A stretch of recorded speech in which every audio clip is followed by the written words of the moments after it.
Olá, é uma alegria poder estar falando com você. Aqui é pastor Pio Carvalho, eu sou pastor sênior da Comunhão Cristã Aba em Curitiba. Nós estamos disponibilizando esse material para você que vai fortalecer você, edificar, vai preparar você para viver uma vida cristã abundante, uma vida cristã vitoriosa. Você vai ter um louvor e logo a seguir uma mensagem, a mensagem que nós gravamos nos nossos cultos aqui. Todos os domingos nós temos aqui culto pela manhã às 9h30 e também às 18 horas. Abra o seu coração, receba a palavra, seja fortalecido, continue abençoado em o nome de Cristo Jesus. Amém.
E para isso então nós queremos ler o Evangelho de João, capítulo 6, de 1 a 13, que é essa história que eu e você estamos crescendo, aprendendo em nome de Cristo Jesus. O texto sagrado diz assim para mim e para você: algum tempo depois, Jesus partiu para outra margem do mar da Galileia, ou seja, do mar de Tiberíades. E grande multidão continuava a segui-lo. Por que essa multidão continuava a seguir Jesus? Porque essa multidão enxergou, viu, experimentou os sinais miraculosos que ele, Jesus, tinha realizado curando os doentes. Então Jesus subiu ao monte, sentou-se com os seus discípulos e estava próximo à festa judaica da Páscoa. Levantando Jesus os olhos e vendo uma grande multidão que se aproximava, Jesus disse a Filipe, ele pergunta a Filipe: onde compraremos pão para este povo comer? Fez essa pergunta apenas para experimentar Filipe, pô-lo à prova. De manhã nós estudamos essa expressão, no grego significa, ele queria saber o que estava na mente de Filipe. Na verdade era para que Filipe soubesse o que ele, Filipe, pensava sobre esta situação. Pois Jesus já tinha em mente o que ia fazer. Outra versão diz, pois Jesus já sabia o que ia fazer. Pois Jesus já sabia. Filipe lhe responde: 200 denários não comprariam pão suficiente para que cada um recebesse um pedaço. Outro discípulo, André, que é irmão de Pedro, ele tomou a palavra e ele disse: aqui está um rapaz, aqui está um menino com 5 pães de cevada. Pães de trigo eram pães para as pessoas mais ricas, e pães de cevada era para a classe pobre. Ele tem 5 pães de cevada e tem 2 peixinhos. Mas o que é isso para tanta gente? Disse Jesus: mande o povo assentar-se. E havia muita grama, muita relva naquele lugar. E todos se assentaram. Era cerca de 5.000 homens, sem contar as mulheres e as crianças. Então Jesus tomou os pães, deu graças e os repartiu entre os que estavam assentados, tanto quanto queriam, ilimitadamente. E fez o mesmo com os peixes. Depois que todos receberam o suficiente para comer, disse aos seus discípulos: ajuntem os pedaços que sobraram, que nada seja desperdiçado. O versículo 13 diz: então eles os ajuntaram e encheram 12 cestos com os pedaços dos 5 pães de cevada, deixados por aqueles que tinham comido. Aleluia. Queridos, pela manhã, baseado nesse mesmo texto, nessa mesma história, nós conversamos sobre o primeiro ponto, motivos para seguir Jesus. E fizemos uma pequena abordagem que essa multidão tinha uma razão, um motivo para seguir Jesus. Essa razão era, eles queriam benefícios, eles queriam bênçãos, era por isso que eles seguiam a Jesus. E depois um segundo ponto, que nós conversamos ainda na celebração de manhã, Jesus Cristo nunca é pego de surpresa. Aliás, esse é o tema, esse é o título da nossa mensagem. Jesus Cristo já sabia, ele já sabia o que ia fazer.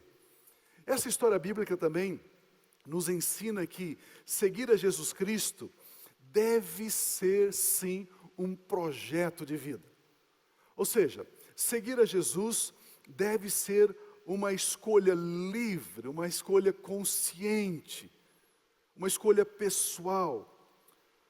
O desejo sincero de servir a Jesus, de amar a Jesus, de caminhar com Ele pela fé. É isso que eu chamo de projeto de vida. Caminhar com Ele, estar com Ele, existir juntamente com Ele. E por fim, existir eternamente na presença dEle. Aliás, Jesus Cristo foi tão honesto, foi tão verdadeiro conosco, Ele disse: sem mim nada podeis fazer. Deixa eu repetir isso, Jesus disse: sem Ele, sem mim, nada podeis fazer. Ele disse: ninguém vem ao Pai se não for por mim. Jesus disse: eu sou o caminho, eu sou a verdade, eu sou a vida. Ele foi extremamente honesto. Ele disse: não tente, não intente caminhar, existir, viver, fazer, comprar, vender, negociar. Não intente ser um pai, uma mãe, um filho, uma filha sem mim, disse Jesus. Porque vocês não podem fazer nada sem mim. Agora então, nós estudamos isso nesse texto. E agora eu quero pensar com você então sobre projeto de vida. projeto de vida. Em meio a essa multidão que seguia Jesus Cristo, pelo que ele, Jesus, fazia, o texto bíblico fala da presença de um menino, da presença de um rapaz, um jovenzinho talvez com 13, 14, 15, 16 anos, não sei. Mas ele ainda não era um rapaz adulto, maduro. Aliás, a Bíblia não fala sobre o nome dele, sem nome, sem muita referência, na verdade, bastante anônimo, bastante escondido nessa história. Nos versículos 8 e 9, desse texto que nós lemos, João 6, 8 e 9, diz assim: outro discípulo, André, irmão de Simão Pedro, tomou a palavra e disse: aqui está um rapaz, com 5 pães de cevada e 2 peixinhos. Mas o que é isso para tanta gente? Aqui está um rapaz. Queridos, que introdução simples, singela. André diz: olha, aqui está um menino, aqui está um rapaz. Ele não disse de quem era filho, quem era a mãe dele. Ele não falou sobre sua posição socioeconômica. Ele só disse: aqui está um rapaz. Quem disse que você tem que agir como as multidões agem? Quem disse que você tem que ser como a multidão? Na mensagem da manhã, nós exploramos o aspecto de que a multidão seguia Jesus por interesse. Mas em meio a essa multidão havia um menino, havia um rapaz. E o texto nos mostra que esse menino não tinha nenhum interesse pessoal, nenhum pensamento egoísta, nenhum pensamento egocêntrico. Ele não queria nada de Jesus. Uau! No meio dessa multidão havia um ser, um menininho, um rapazinho, totalmente diferente da multidão. A pergunta é: o que um jovenzinho está fazendo em meio a uma multidão de cerca de 20 mil pessoas? Multidão, como eu disse, cujo pensamento dominante era seguir a Jesus pelos benefícios que Jesus dava a eles. Eu tenho a impressão de que ele escolheu, esse rapaz, ele decidiu, ele simplesmente tomou essa decisão consciente: eu vou seguir a Jesus. Mas muito mais, para aprender algo de Jesus, crescer com os ensinamentos de Jesus, do que receber algo de Jesus. Esse menino, ele tinha um projeto de vida, e esse projeto de vida era seguir a Jesus, o chamado Cristo. Ele queria estar na presença de Jesus, ele queria ouvir, sorver, absorver cada palavra, cada ensino de Jesus, como se ele fosse uma esponja seca, que quando você coloca uma gota de água, ela simplesmente absorve totalmente a água. Esse rapaz nos dá essa impressão, o menino como uma esponja seca, querendo sorver cada ensino de Jesus, cada palavra de Jesus, cada conteúdo expressado por Jesus. Eu penso assim porque o texto diz que quando André disse a Jesus que em meio a essa multidão havia um menino com 5 pães de cevada e 2 peixinhos, Jesus logo toma uma decisão. Jesus prontamente começa a agir, ao ouvir que havia ali um rapaz com 5 pães e 2 peixinhos. Olha o versículo 10, por gentileza. Disse Jesus: mande o povo assentar. Mande o povo assentar-se. Havia muita grama naquele lugar e todos se assentaram. Era cerca de 5 mil homens. Alguns estudiosos dizem que passava de 20 mil pessoas, porque havia também as mulheres e as crianças. Jesus diz: mande o povo assentar. E essa palavra, eu quero que vocês se assentem, era um pré-anúncio de que Jesus estaria dando a eles comida. É isso que significa: mande o povo se assentar, porque vocês serão alimentados, vocês receberão comida.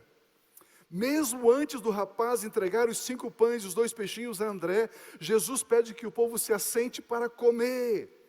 Como Jesus tinha tanta certeza de que aquele rapaz lhe daria toda a sua provisão pessoal. Como Jesus sabia disso?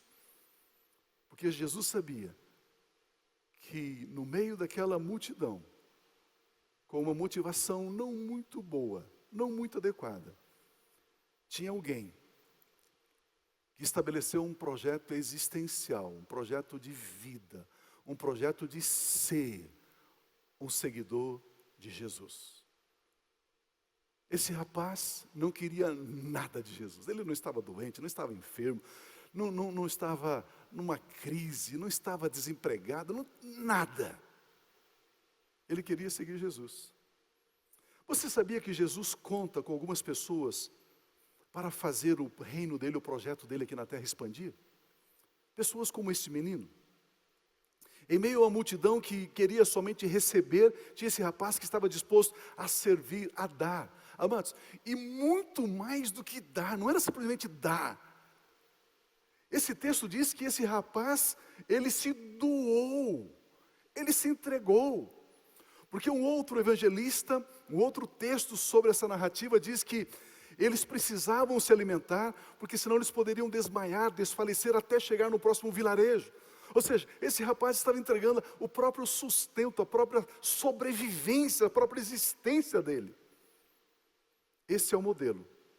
Quando você se mistura com ele, com Jesus, Jesus se mistura com você. Isso é muito mais do que um relacionamento baseado em coisas. Esse é um relacionamento cuja essência é ser. Eu sou de Jesus, Jesus é meu, eu sou membro do corpo de Cristo, Cristo é o meu cabeça.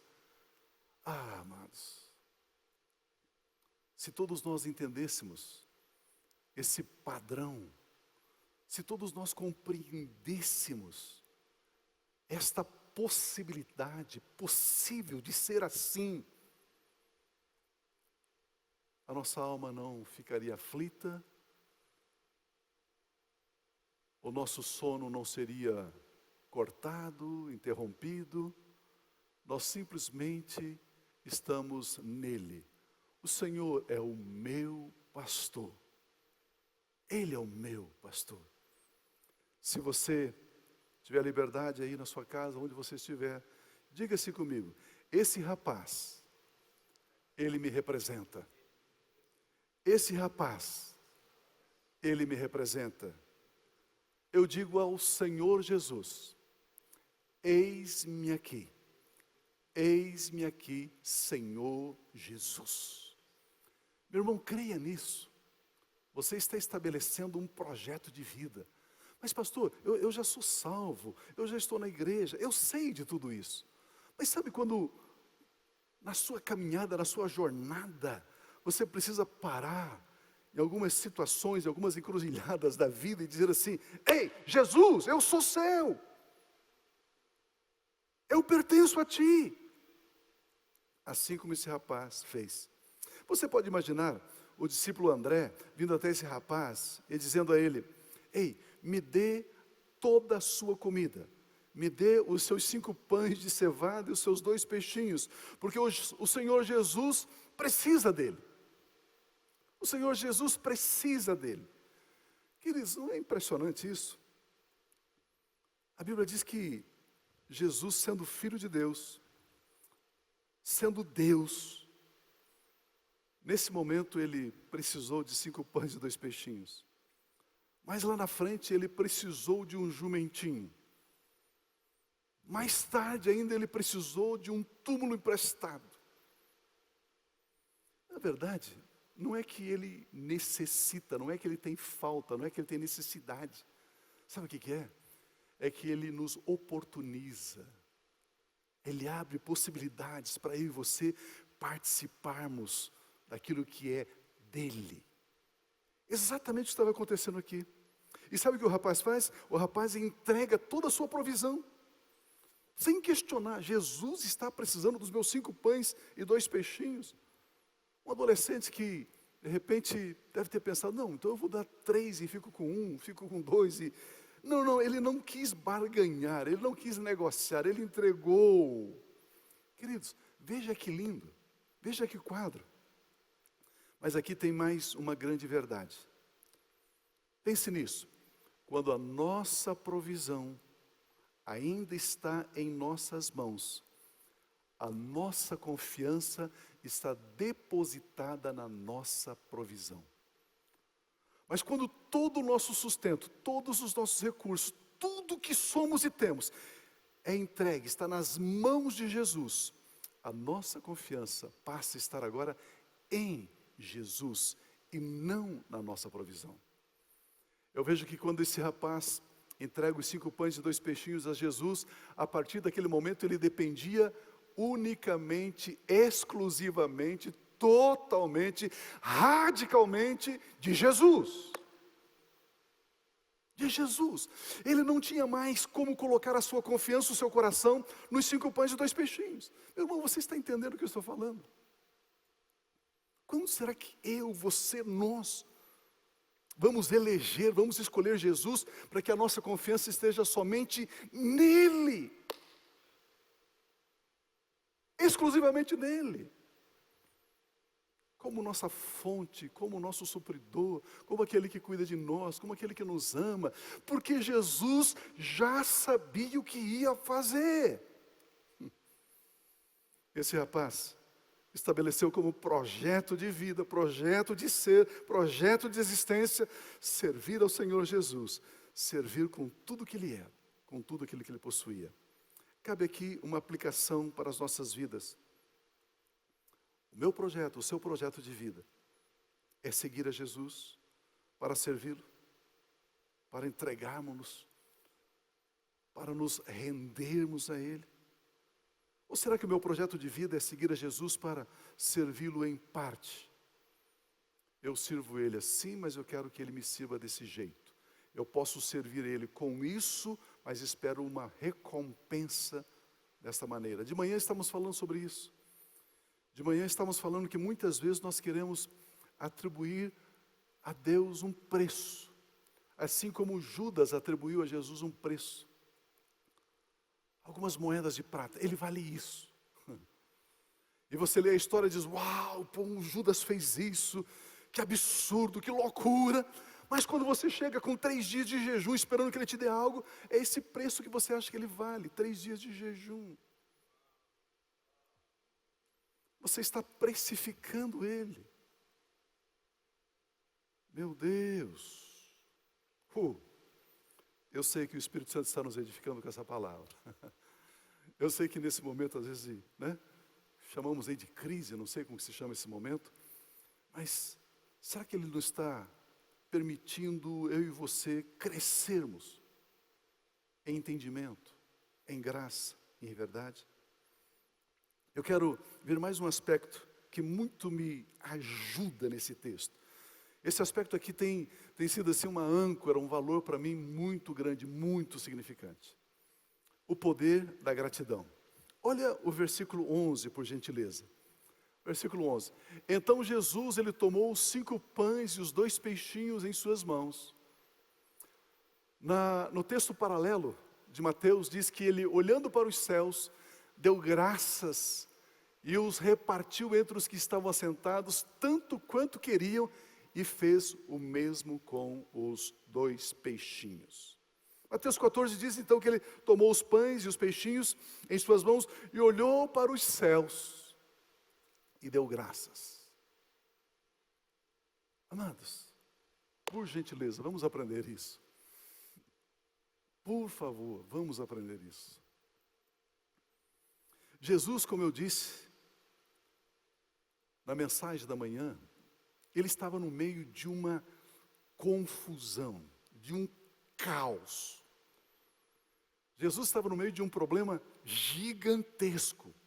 Mais de 20.000 pessoas estavam onde ele estava, e eles não tinham condições de ir à próxima aldeia, à próxima cidadezinha, para comprar alguma coisa para comer.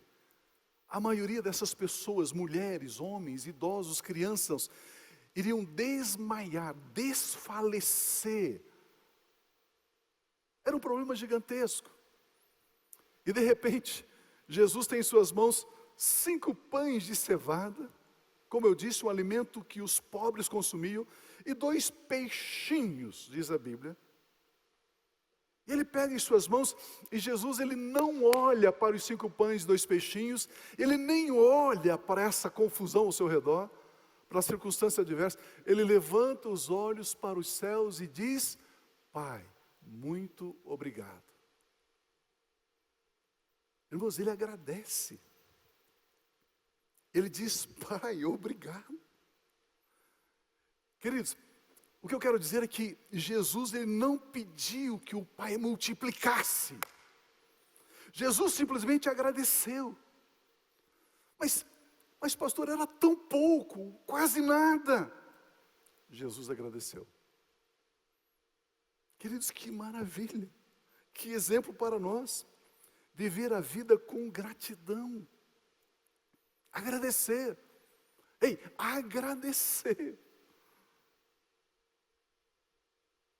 Como nós temos bastante tempo, a maioria de nós ainda estamos em casa e com dificuldades de ir e vir, conforme a proposta, a sugestão dos nossos governantes. Que tal se você listasse ali as suas contas desse mês, do mês que vem? Coloca lá numa folhinha. Tome em suas mãos e não olhe para as contas. Levante os seus olhos para os céus e diz: Pai, obrigado. Pai, muito obrigado.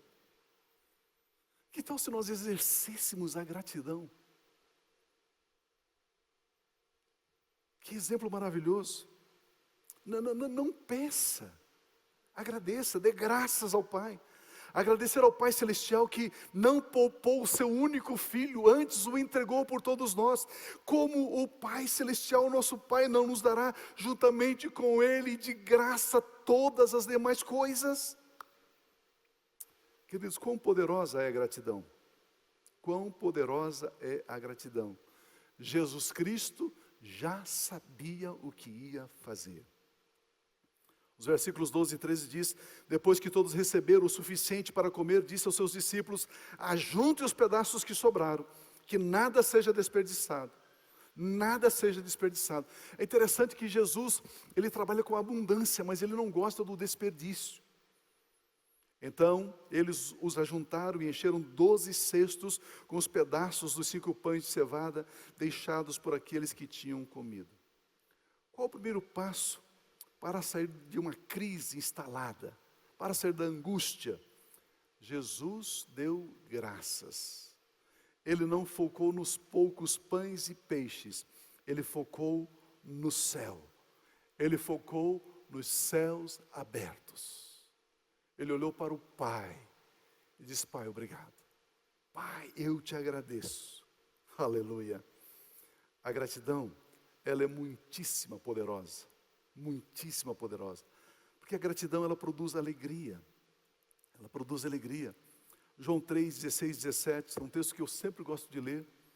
Aliás, alguns dizem que é o evangelho reduzido, o evangelho em miniatura. Porque Deus tanto amou o mundo, que deu o seu Filho unigênito. Com qual propósito? Para que pudéssemos crer nele, e aquele que crê não perece, mas tem a vida eterna. Pois Deus enviou o seu Filho ao mundo, não para condenar o mundo, não para pesar a mão sobre o mundo, mas que o mundo, para que este fosse salvo.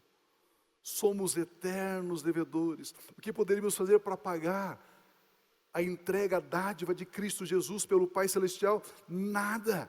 Romanos 8,32 diz: aquele que não poupou o seu próprio Filho, mas o entregou por todos nós, como não nos dará juntamente com Jesus e de graça tudo? Por isso que nós precisamos agradecer. Pai, obrigado, assim como Jesus fez. Eu quero destacar sobre este valor precioso que nós precisamos possuir. Devemos nos apropriar dele e usar constantemente o nome desse valor precioso, é gratidão, dar graças ao Pai. Colossenses 3,15 diz assim: que a paz de Cristo seja o juiz em seu coração, visto que vocês foram chamados para viver em paz.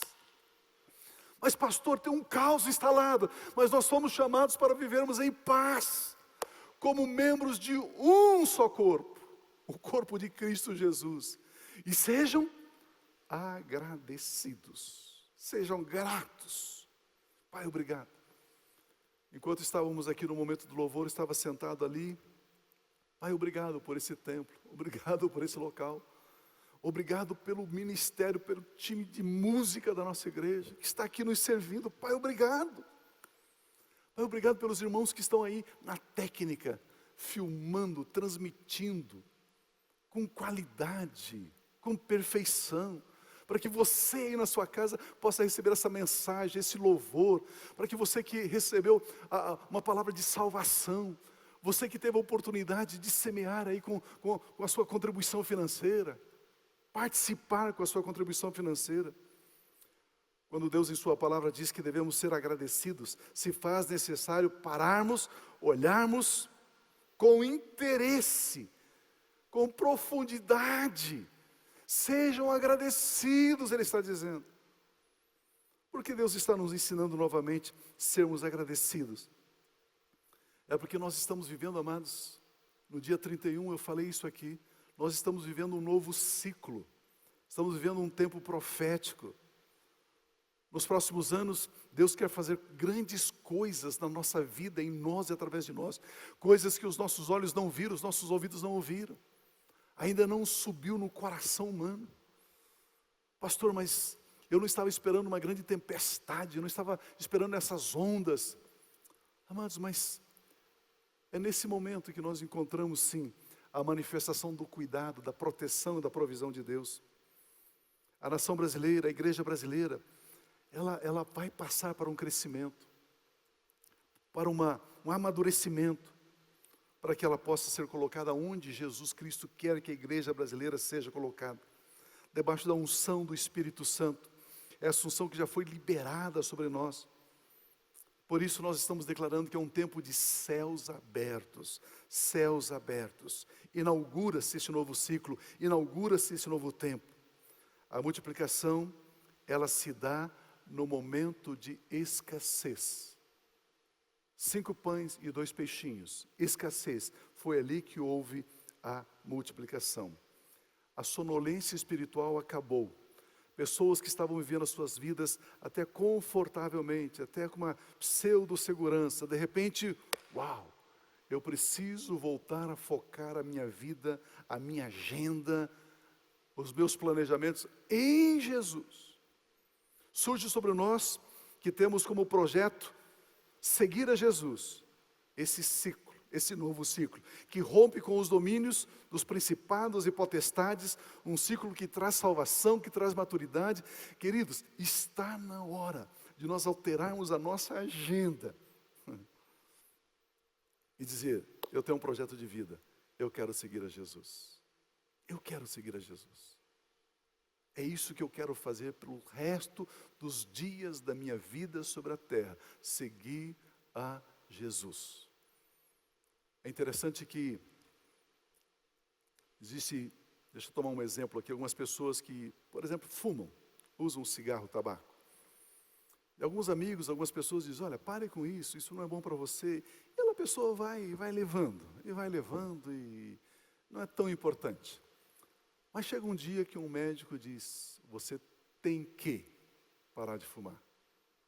Você não pode continuar fumando. Se você continuar, você morre muito, muito rapidamente. Aí a pessoa fica assustada. Ah, não, então eu vou parar. Aí ela toma uma decisão. Mas ela ouviu isso. Pare, e ela nunca tomou essa decisão. Onde que eu quero chegar com esse meu exemplo? Eu quero chegar nesse pensamento. Decida um projeto de vida, diz, eu vou servir a Jesus, eu vou seguir a Jesus. Como eu disse na mensagem da manhã, por que você frequenta uma igreja? Por causa de Jesus. Ah, eu achei que era por causa do ar-condicionado, por causa do estacionamento. Não, por causa de Jesus. Por que você trabalha no ministério da igreja, em algumas áreas, crianças, jovens, juniores, adolescentes, música, grupo de serviço? Por causa de Jesus. Por que você contribui financeiramente na igreja? Por causa de Jesus. Sabe quando a gente fecha com Ele? Fecha com Ele. E Deus está nos ensinando, Deus está entregando agora, para mim e para você, uma arma muito, muito poderosa, para você atravessar qualquer momento da sua vida, atravessar qualquer situação. E essa arma chama-se gratidão. A Bíblia Sagrada diz que devemos ser agradecidos. Como devemos ser? Agradecidos. Quando praticamos a gratidão, é liberado um poder extraordinário sobre as nossas vidas. É um poder de multiplicação, amados. É algo espiritual, é algo que não se explica. E você vai comer abundantemente o melhor dessa terra, diz a palavra de Deus. Seja agradecido. Eucaristos, no grego. Grato, agradecido. Agradecer. Dizer, obrigado, Senhor, eu sou grato, Senhor. A prática da gratidão, ser agradecido, direciona a nossa mente para aquilo que nós cremos. Direciona a nossa mente, a nossa atenção para a palavra, para aquilo que Ele já nos deu. Você diz, Pai, obrigado, obrigado. Abre os nossos olhos para tudo aquilo que Deus já fez por nós. Obrigado por Jesus, Pai, obrigado.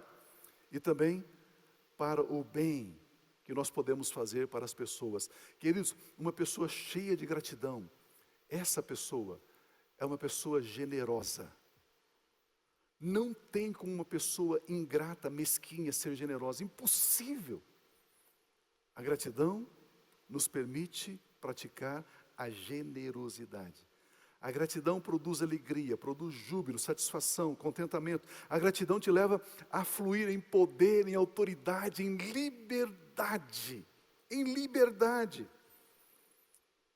Existem vários motivos para sermos agradecidos. Agradecemos a Deus por podermos louvá-lo, por podermos bendizê-lo. Agradecemos a Deus pelo ministério que nós participamos. Agradecemos a Deus. Agradecemos a Deus. Somos gratos a Deus. Quando esquecemos de agradecer, a nossa mente se volta para aquilo que eu gostaria de ter e ainda não tenho. Quando eu esqueço de agradecer, a minha mente se volta com aquele temor de que eu vou perder aquilo que eu tenho. Isso gera insatisfação, ansiedade e tristeza. Quando esquecemos de agradecer, a nossa mente se volta para o medo. Nós precisamos agradecer, agradecer. Felicidade é querer aquilo que Deus já te deu. A infelicidade é querer com obsessão aquilo que você ainda não tem. Eu quero encerrar essa minha palavra no Salmo de número 100, os versículos de 1 a 5, diz assim: aclame o Senhor todos os habitantes da terra. Prestem culto ao Senhor com alegria. Não depende aqui de circunstância, de situação. Preste culto ao Senhor com alegria. Entre na sua presença com cânticos alegres. Reconheça que o Senhor é nosso Deus. Ele nos fez. Queridos, nós somos dele. Somos seus filhos, somos rebanho do seu pastoreio. Entre por suas portas com ações de graças, em seus átrios com louvor. Dê-lhe graças, gratidão, bendiga o Senhor, exalte o Senhor, louve o Senhor. Por quê? Porque o Senhor é bom e o seu amor leal é eterno. A sua fidelidade permanece por todas as gerações, de geração em geração. Ele é fiel a nós. Graças a Deus por isso. Graças a Deus por esta verdade. A graça dele foi derramada em nossos corações. Nos tornou em filhos amados, filhas amadas. Agradeça porque Jesus Cristo se enfermou para você ter saúde. Jesus Cristo fez pecado para você ser justificado. Jesus Cristo fez pobre para fazer você rico. Jesus Cristo pagou a sua dívida de pecado para você viver livre de condenação. A palavra de Deus diz: sejam todos agradecidos, sejam todos gratos a Deus.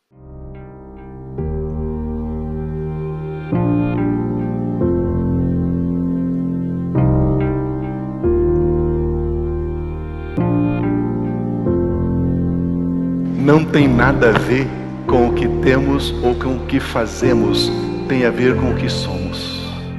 A mesma vida que Jesus tem, a mesmíssima, a mesma natureza, a mesma essência, a mesma vida, a vida incriada, o Zoe, a vida eterna, a mesma vida Deus colocou dentro de você. E você avança com absoluta certeza e segurança, porque você sabe quem você é. E quando você sabe quem você é, e quando você é maravilhoso. Como é bom